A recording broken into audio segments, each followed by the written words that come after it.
Welcome to the Imaginaries. Hello and welcome to the Imaginaries podcast. And you probably already know what we are and what we do, but for those of you who haven't listened to us before, we are a podcast about imaginary things in science fiction and sometimes in fantasy, in literature and film and all other forms of media that we can lay our dirty little hands on. Little hands. Okay. Got a peanut gallery going over here. And this peanut gallery has a name, and that name is Tony. Say hi. Hello. And my name is Ken, and we are going to talk about Mars today, because this is part 2 of a series where we talk about, I guess, place and maybe landscape a little bit in science fiction. I could get into that. Yeah. But looking at planetary bodies and their roles in science fiction, specifically colonization of the various planetary bodies in science fiction and fantasy. So, Mars is a thing. It exists. True. It's out there. It's real.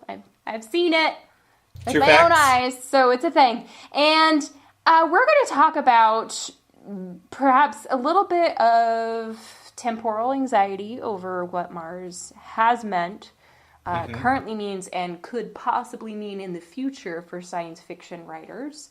We're going to talk a little bit again about that messy divide between quote-unquote hard science fiction and quote-unquote hard-boiled egg science fiction. Please define that for me. I mean, squishy sci-fi or soft sci-fi or whatever the hell is not hard sci-fi. And so let's just dive in. Let's. Once upon a time in a faraway land. Yes. Okay, fine. This is the there we best laid go. plans, right? So right. Once upon a time, Mars was written about primarily in a perhaps mythological sense. I'm going to postulate this as a starting point. Before we ever had good images of Mars' surface, much less topographical maps like we do now, Mars still featured in sci-fi. It was still a thing that could be seen with rudimentary telescopes. It can be seen kind of like a star in the sky occasionally, so people could see it with the naked eye even before, they had optics. And it became a sort of exotic setting for a lot of various books. And even when we got a little bit closer, it still was primarily like just another more exotic Earth, or populated by, other more exotic creatures. It wasn't necessarily the target of hard sci-fi, because hard sci-fi may not have existed. Right. And so you had authors like Edgar Rice Burroughs and Philip K. Dick and John Wyndham and Isaac Asimov and Arthur C. Clarke, who all wrote books about Mars before Mariner 1 flew by and took the first really good pictures of Mars' surface. And Tony, when you look at the list of authors who are still kind of read today who wrote about Mars or set their sci-fi books on Mars, do you see any patterns of commonalities? Is there anything that we can kind of draw out of this mythological Mars for discussion? Well, I want to take this back even further for a minute. And since we're talking about Mars as a place, I want to make or give a plug to a book called Geographies of Mars, which is not about science fiction. Well, not directly about science fiction, I should say. It's by a geographer whose name is K. Maria D. Lane. And what she writes about is how imaginary geographies of Mars, before we had any really good scientific idea of what it looked like, going through the history of, seeing Canali and then Canals on Mars and, speculating about the aliens that might live there and basically, progressing through a history of telescopes, she's looking at also a history of science, like how different, where people studied Mars from, if the telescopes are very far away from cities versus if they were closer, and how that sort of, enhanced their scientific credibility based on the maps that they could produce. So if you're looking for a more scientific history of Mars and that engages with where some of that science fiction comes from, check out this book, Geographies of Mars. So where did you stumble across this? Does this come from your background as a biogeographer? Yeah, so it was totally accidental. She wrote an article in one of the big geography journals before this book was published that I just found kind of accidentally, and I was like, wow, this is a really cool idea. I wish there were more of it. And then I found out she wrote a whole book about it. So serendipity. One of those happy accidents. But that is to say that her history kind of brings us up through the authors that you mentioned. So bringing us into, from that period in which Mars was coming off of mythological and still existed kind of as this fantasy realm where the people on Mars were, well, first of all, that it was just kind of taken as a given that there were people on Mars, obviously, because they had created these canals or, whatever other arguments were leveraged to say there are intelligent people on Mars. Maybe they don't look like us, maybe they do things different from us, but like on Earth, as, there are people on Mars. Getting into that is, I think, what brings us to your list, because, and I don't mean to call it your list, but just the authors that you read off, and it was kind of like, the question was never really like, what is it like on Mars? The question was, what is it like on Mars? The question was never, how do people survive on Mars? Because it was just kind of assumed that, like, you look at a planet that looks mostly red, you see some canals, like, you can get a sense of, like, oh, well, maybe they don't have oceans, and they have to bring water from the ice caps, and, like, what does it mean that it's mostly probably a desert, because it's red, like, or does that mean that the vegetation is red? But, like, fundamentally similar to Earth in a lot of ways.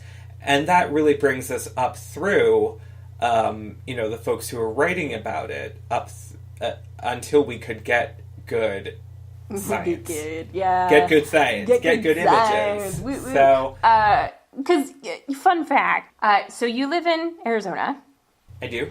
And I too once lived in Arizona, and there happens to be an observatory outside of Flagstaff named after the famous entrepreneur, businessman, and amateur astronomer / observatory builder Percival Lowell, who was obsessed with the canals on Mars, which of course do not exist, but were perceived to exist because of some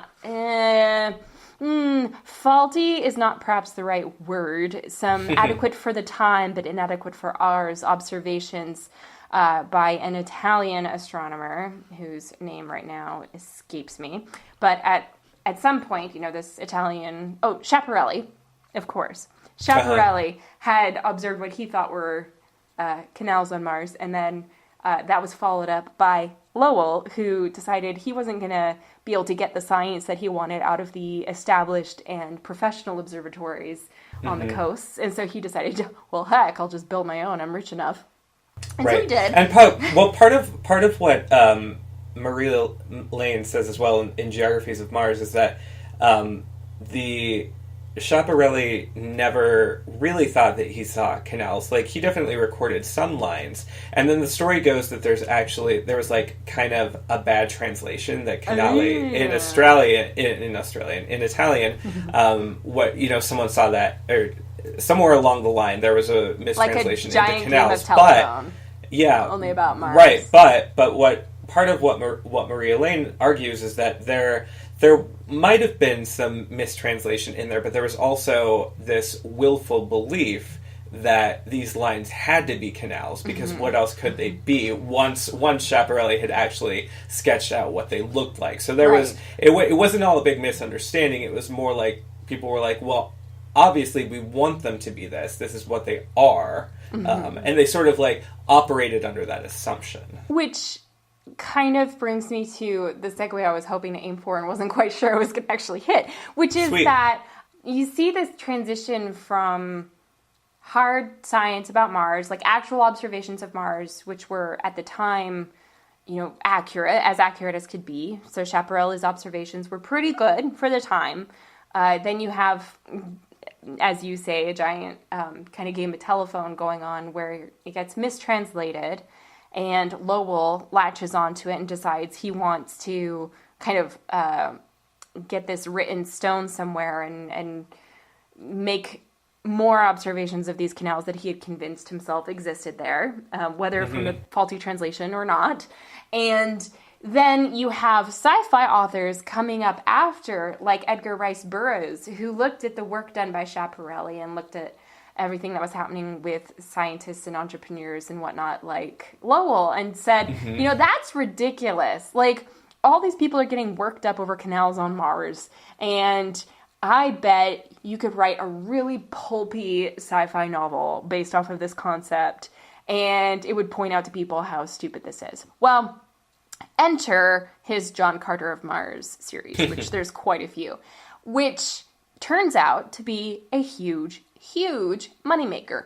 Wildly successful. Edgar Rice Burroughs didn't believe in intelligent life on Mars, especially not when, as observations got better and better. But he continued to write this series nevertheless because A, it made money, and B, it made money because people were hungry for stories of intelligent life on Mars, and it kind of filled the void of, Western literature that was kind of being phased out at the same time. So you had this migration of genre readers over from Western to sci-fi, which I find fascinating. And then he kept them for, I don't know how many books are in that series anymore, but there's a lot of books in that series, and I think he partnered perhaps with the Sun or something to keep them going. But Edgar Rice Burroughs perpetuates this myth of the canals on Mars and intelligent life on Mars. Yeah. C.S. Lewis hops on board with Out of the Silent Planet. He, too, didn't believe in intelligent life on Mars, but decided, hey, that seems like a great place to stick my, in essence, fantasy, but give it this slightly more exotic locale than the Middle Ages, which is what his good pal Tolkien was doing at the time. Yeah. And so you have this Earth analog. It's not removed in time like medievalish fantasies, but it's removed in space. And that seems to be where sci-fi kind of rested for a while. Or am I wrong about that? Do you see any kind of exceptions to that rule? I'm sure there are exceptions, but that certainly makes sense as far as where science fiction was at the time, because I think that idea of sci-fi picking up where Westerns left off, which is not to say that that is exclusive and Westerns are no longer written. Oh, right. Caveats. But, treating space as the new frontier, treating space as, sort of like Westward Ho, just in space, treating space as the as manifest destiny is really, I don't want to say interesting thing that happens, but kind of, there's a word I'm trying to think of. But I have another book to plug here. Sure. Which is called Frontiers, Past and Future by Carl Abbott. And it is looking specifically at science fiction, specifically how this idea of the West, how the West was once, sort of theorized as white people in North America pushing westward, and then how once they reached the coast, it was kind of like, well, what's over the Pacific? Like, what do we do with the Pacific? And it was cities on the West Coast, and it was past cities, and then he has an argument that I am not doing justice to, but like how then pushing beyond that was actually space, and that's still kind of that same westward expansion ideal. But where I want to go with this specifically is that one of the categories of Mars story that I was thinking of that really becomes prevalent is the Mars as homesteading, Mars as plains living, Mars as familiar. Basically, you have stories that you know on Earth, of the homesteaders who are living alone, the homesteaders who are trying to, win the land from the aliens. In this case, the aliens are stand-in for indigenous peoples that the colonialist white folks in the Americas were taking land away from. But basically you're getting a very familiar story with a thin veneer of science fiction on the top. Basically you have a brushing of Mars dust on this story that people are very familiar with. And I feel like that's what develops also around that time. Which kind of segues nicely. It just kind of ages like fine wine into something like Starship Troopers, which is the familiar story of Americans going to war, specifically Vietnam. Only, yeah, so I can see how there would be like a shared DNA or like a nice, neat progression from the homesteading as familiarity to the war as familiarity. I wonder too, and homesteading is kind of a subset of this, but Mars as location for social experiments. So in the flux period between Mars as mythological and Mars as a location that's pretty well known due to modern science, you had quite a few science fictional texts set on Mars, which were Mars colonization stories. Yeah. And I'm thinking specifically here of Kim Stanley Robinson. You know, he came, for the most part, his Mars series came after Mariner 1, but they were rooted in the science fiction that preceded Mariner 1, in the colonization stories that were less concerned with the specifics of actual Mars terrain and were more interested in how do the social dynamics work out when you send a group of people to this other place and set them loose under harsh conditions, which at that point we were slowly going to realize was not just mythological but actually factual. You know, Mariner 1 kind of proved something that we had already speculated, which was that Mars was not congenial to human life. Yeah.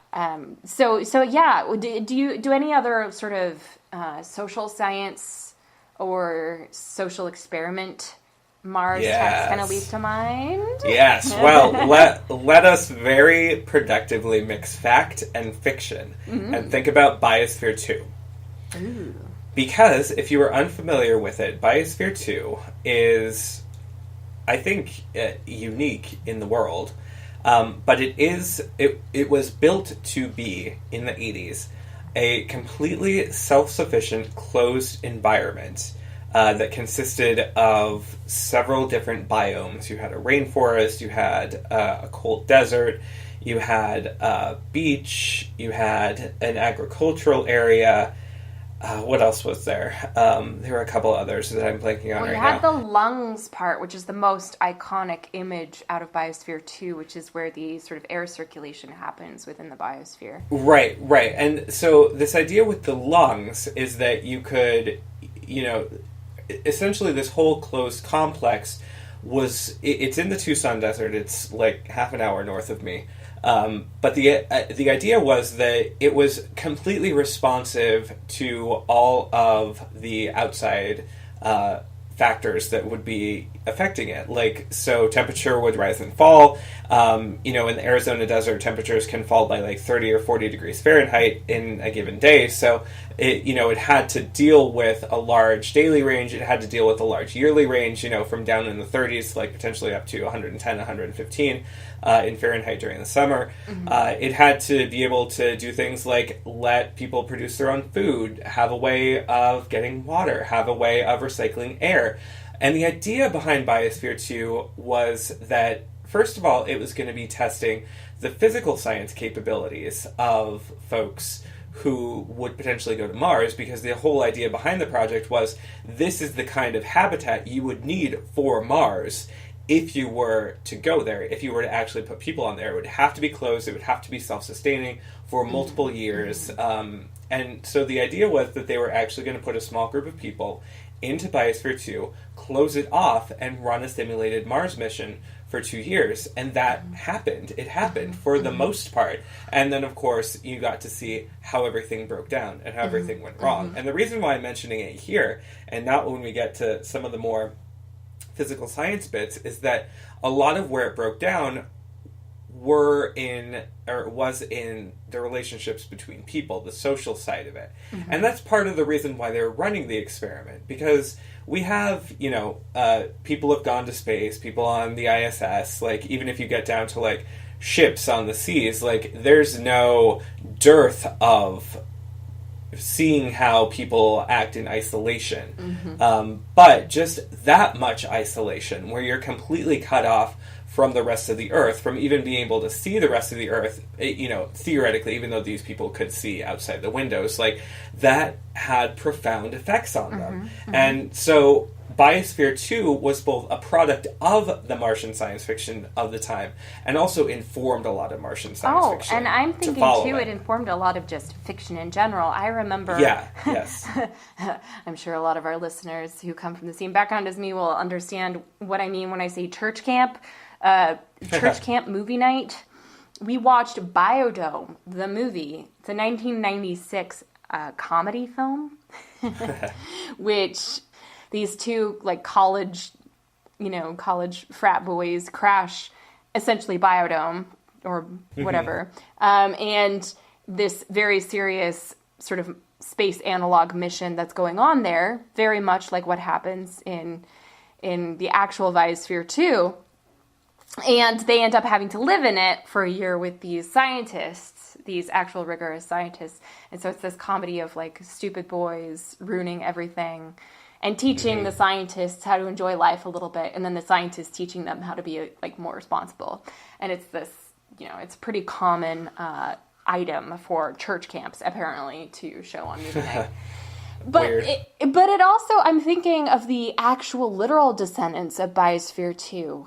You have Mars analog experiments happening all over the world. You have two that are being operated by, I think it's the Mars Society. Yeah, the Mars Society. They have the Flashline Mars Arctic Research Station. I think it's up in Canada. And then you have the Mars Desert Research Station out in Utah.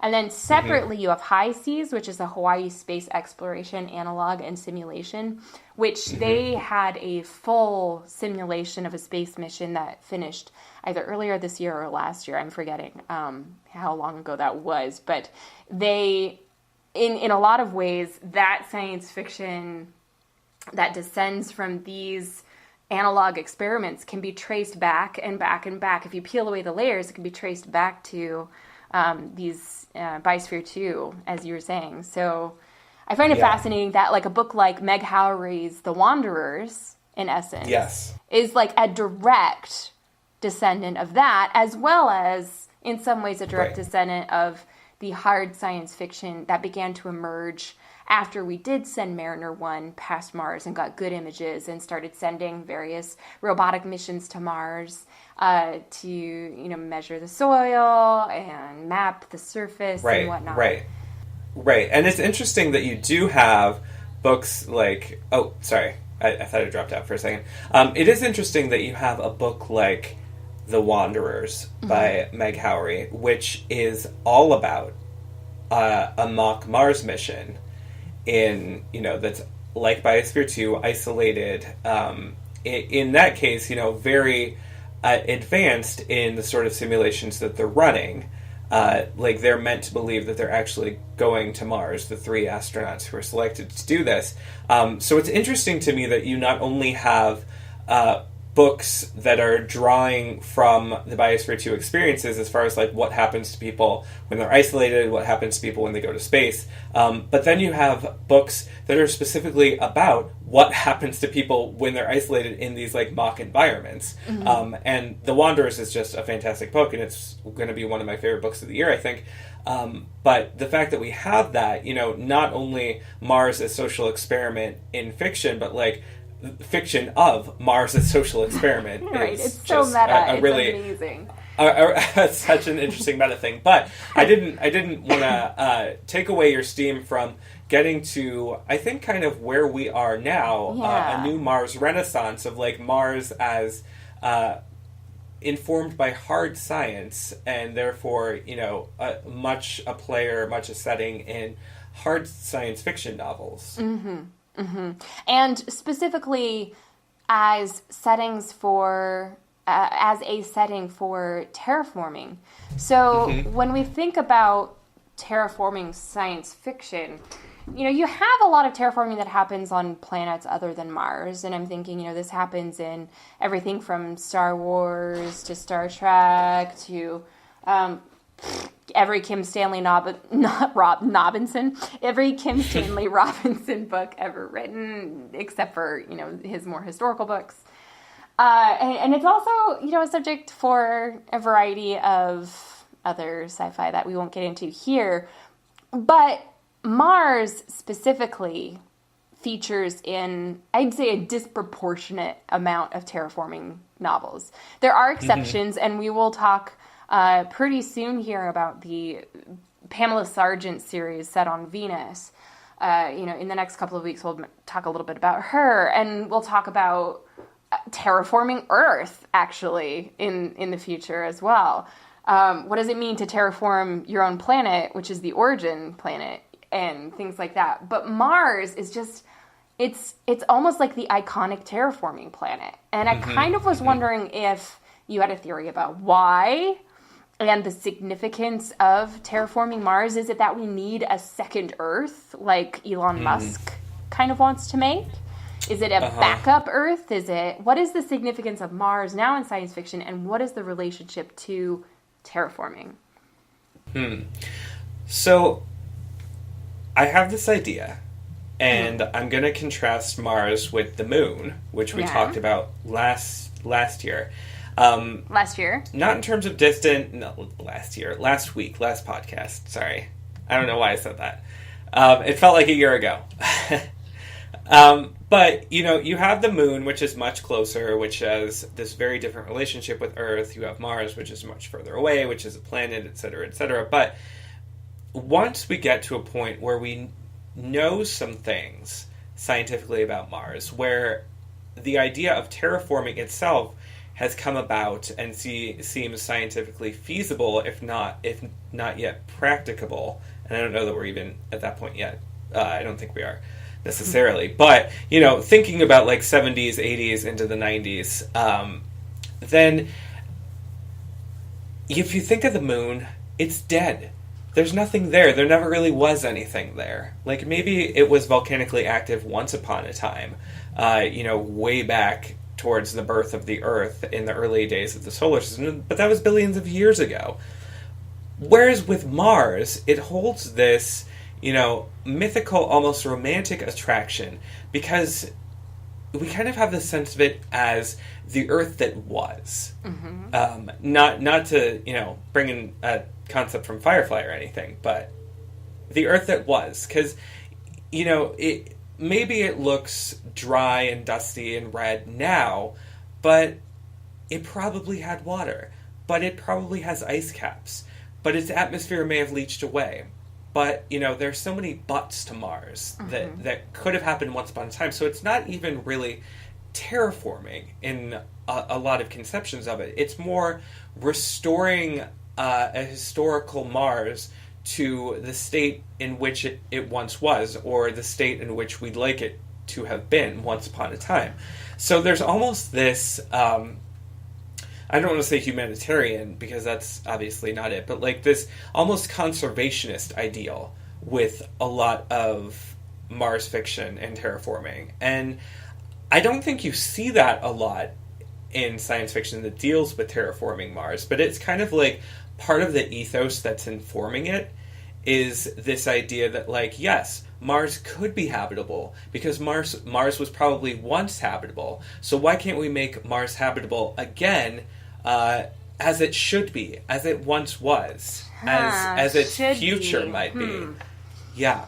Because that should imply some sort of moral framework for establishing what is or ought to be. And I find that fascinating. So there's some sort of subconscious morality that's informing our Mars-based science fiction and our Mars-centric scientific research. Whenever words like should crop up in science fiction, it gives me a little bit of pause, and then it gives me food for thought. So, yeah. Does that, do you agree with that? Do you think that that's some of what's going on with I do, and like Mars?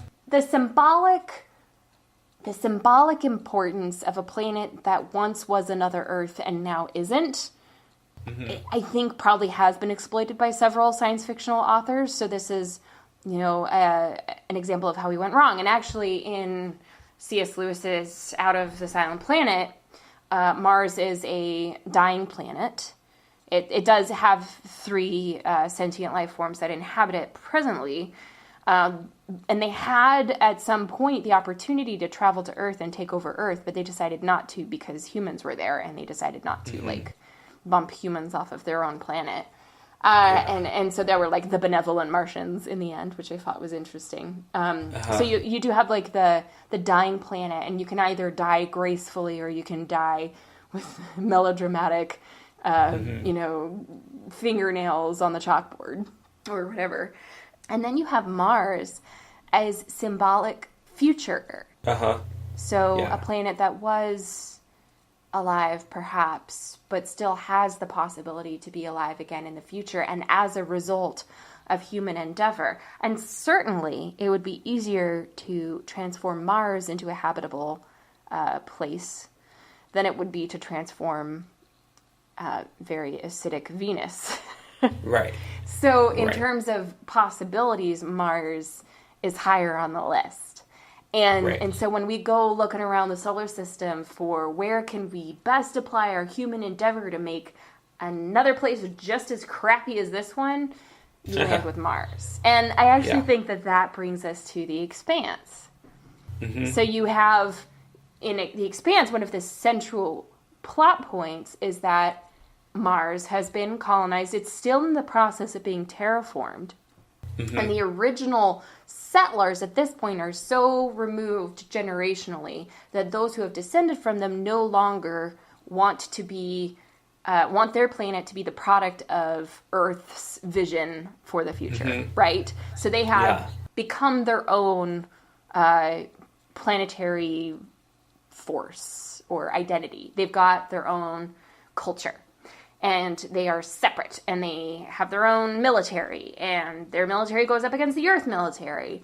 And Mars and Earth are competing for resources in the outer solar system, in the belt.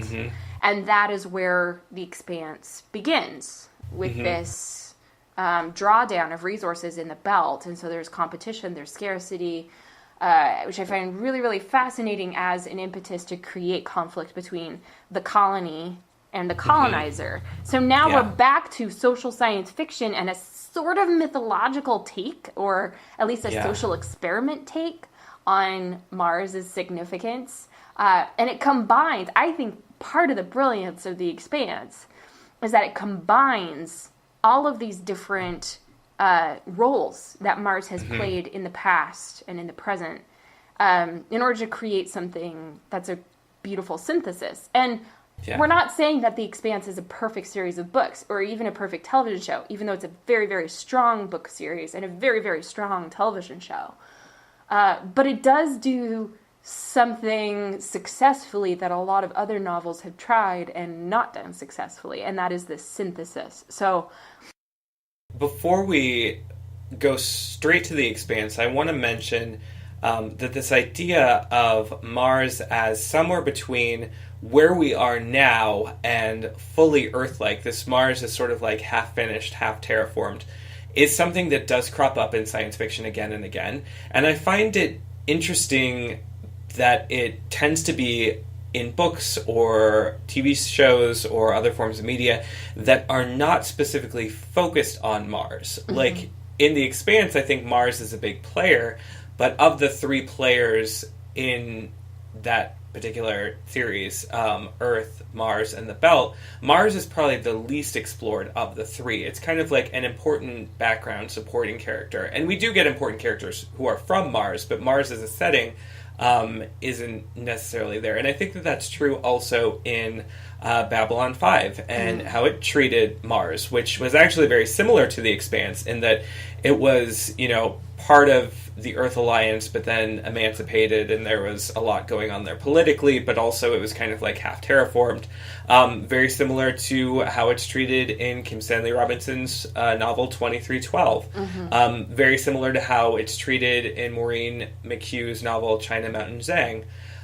So there's a lot of this kind of Mars as a signifier of human development in the solar system, and potentially beyond if you're looking at Babylon 5. But, like, you can look at Mars in in a particular work and say, okay, we haven't colonized Mars at all. Or, okay, Mars has been settled, there are habitats, it's like being terraformed, versus like Mars is a sparkling, shiny new Earth. And we find a lot of works in the middle, I think, and that is, a deliberate attempt on behalf of their creators to say something about where we are as humans, as societies, as cultures, in the context of that work, which is exactly where the Expanse finds itself very productively. So now let's talk about that some more. Well, and to return to the Expanse, it does focus more on Mars in later books, which I don't believe you've read all of the books. I haven't read all of the books yet either.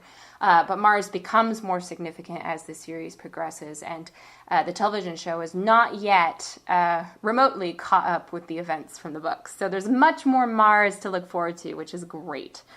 And I think when we look at what the Expanse does, and we look at what other science fiction texts are doing with Mars, what other treatments of Mars in very, very modern science fiction, you see a lot more going on in the Expanse in terms of its capacity to let Mars occupy a lot of different roles.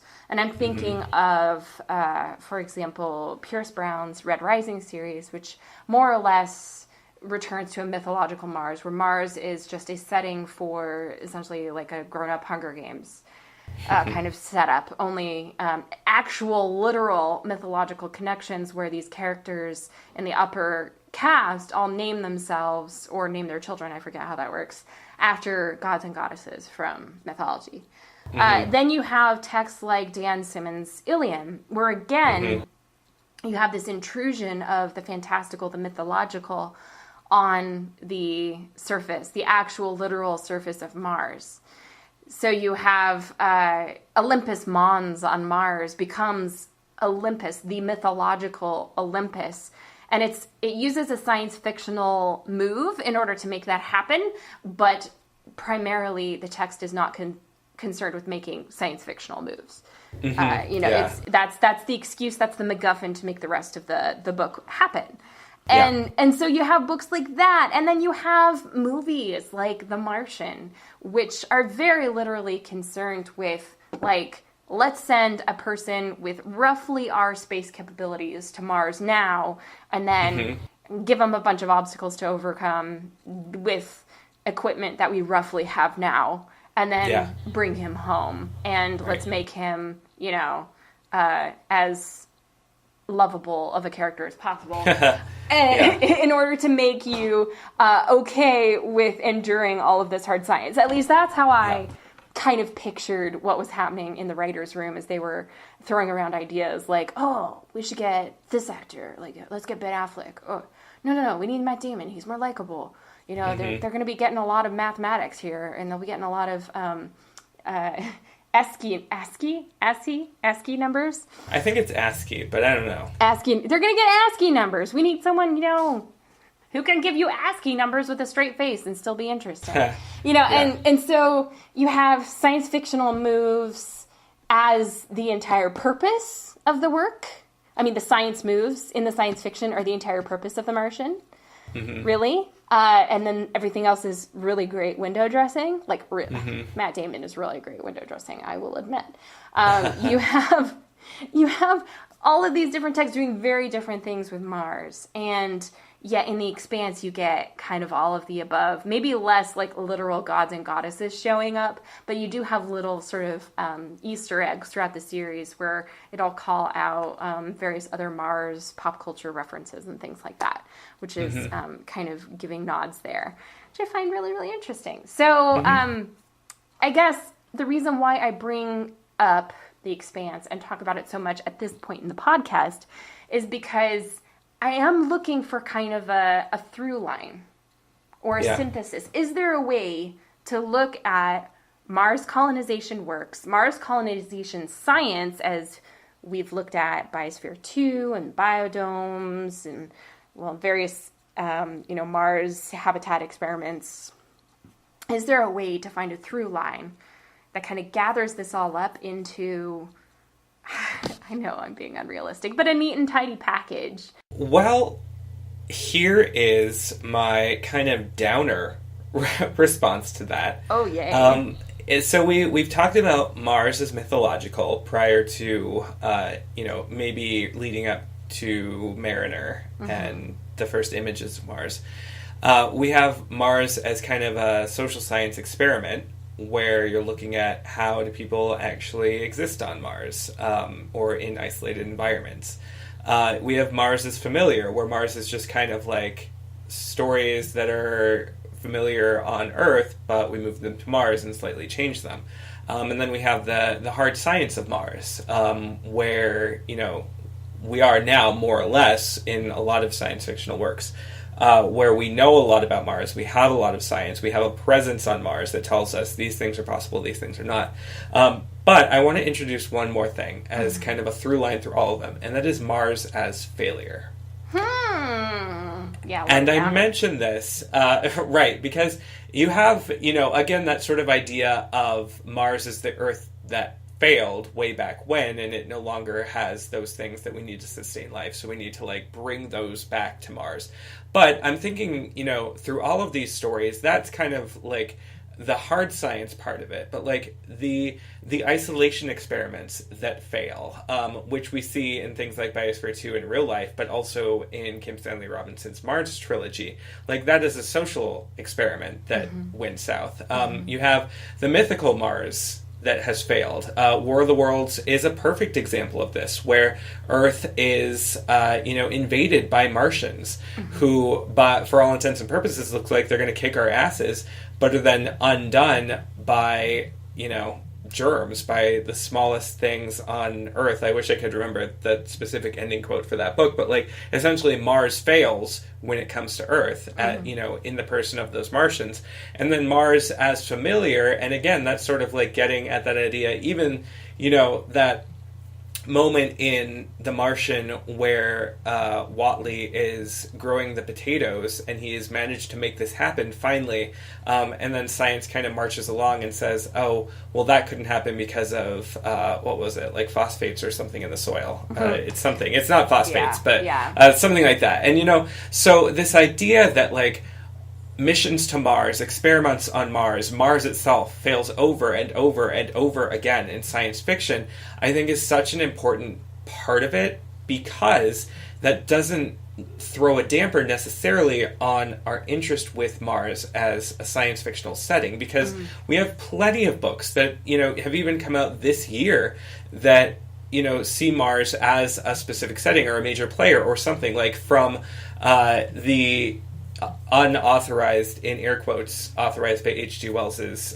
family, sequel to War of the Worlds, The Massacre of Mankind, which is, a very, very much a throwback to another era of thinking of Mars, to, the most recent cutting, bleeding edge Mars science in hard science texts. And these all sort of exist because Mars is still there, and it still has this big place in our science fictional consciousness. Even though we failed over and over and over again, it's still there. So there's one potential through line. Yeah, and it does segue neatly into perhaps my final observation of the podcast, which is that, is it also considered a failure to become too familiar with a place? Once we talked about this last week when we talked about the moon, where we visited the moon, and then it was been there, done that, and let's go to Mars now. If once we get to Mars, once we colonize Mars, whatever that looks like, are we then going to see science fiction and our imaginations and our engineering, leap to the next horizon? Are we going to be going then to water moons? Are we just going to go, screw it with the inner solar system? We're going to go for Titan and Enceladus and whatnot. Right. And it kind of begs the question of, are we ever going to see these planets as wholes unto themselves? Are they going to be enough in and of themselves to be interesting independently of their context in our, our manifest destiny quest to always be spreading? Are they going to be something more than just the next pond that we puddle jump through. Right. And I think that kind of brings us full circle to next week's, or our next podcast subject, which is looking at other kinds of planets that have been colonized and looking at the other on a planetary scale, capital O other, in contrast to science fictions of the future set on Earth, future visions of Earth versus future visions on other planets, and the significance of the interplay between those two things. So, right now I'm kind of wondering if we've reached a point where Mars has its own science fictional identity, or whether it's just a projection of whatever we're interested in at the moment, or whatever we see as possible for us personally. And it seems kind of selfish to me. So I'm just going to end there. I think that sounds great. I think that's a good place to end. And, another reminder to tune in next time when we will be talking about skipping right ahead to the Jovian moons, to Saturn's moons, to Triton around Neptune, and then far beyond our solar system to the worlds that exist in science fiction that orbit a sun that is not ours. So that's where we'll be going next. And by that, we mean see you next week, guys. But in the meantime, you can find us where? So if you're looking for more of our podcasts, wherever you are, you can probably get them there. And those places are SoundCloud, iTunes, if you're listening on the podcast app on your phone. Also on YouTube, where you can find all of our back episodes. And then if you want to interact with us or see more about what we're doing, our website is at www.imaginaries.net. And we're on Twitter at imaginary_pod. We post, we talk, we respond. Mostly not me does that stuff. But, find us there, check us out, give us some things to talk about. I'm going to be posting a votable list on Goodreads of the best science fiction of the years. And if you have an idea which you don't see represented, or if you just want to vote on our list and bump some higher and some lower, please go ahead and interact with that list. That'll be going up on Twitter and our website. And this is all leading into our end of year / beginning of 2018 podcast, where we review the best books of 2017 and give out... And the Imaginary Awards. So there will be more on that in future weeks. So if you have things that you think deserve an award, imaginary or otherwise, please give us a holler and vote on our list. All right. Catch you later. All right, we're out.